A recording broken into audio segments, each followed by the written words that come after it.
I have always been extremely attracted to the dignity and regality of the Hasidic clothing, but until my journey of getting to know the Hasidic community this summer, I had no idea of the power and unconditional love behind it. Faith is the opposite of knowing. Faith means I believe.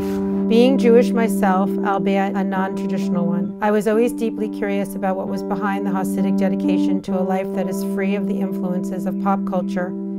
I discovered the beauty that results from living for something beyond our whims.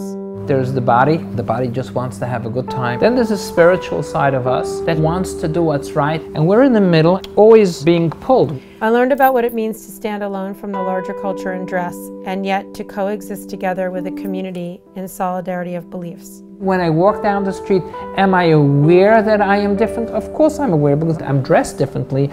The individuality helps us to stay religious and to stay Jewish. I learned how the women have such a strong sense of self-worth that they do not seek validation from anything outside of who they are at their core. The reason for modest dress is something that's holy shouldn't be flaunted, or you shouldn't draw attention to the outside of something. It's really about what's underneath.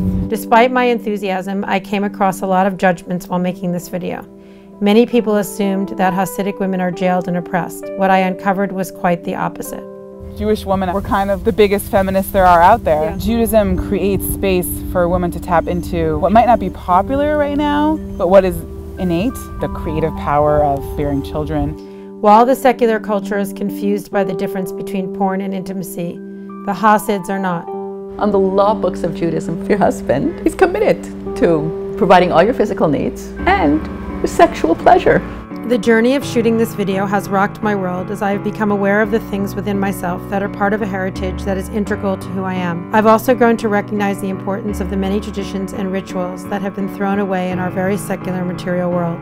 While I by no means think that any one group of people has all of the answers, I do feel that we could all use a large dose of those who find meaning and ideals that do not fluctuate with the newest, hottest trend. But there's a purpose why we're here. Everybody out there has to believe in something bigger.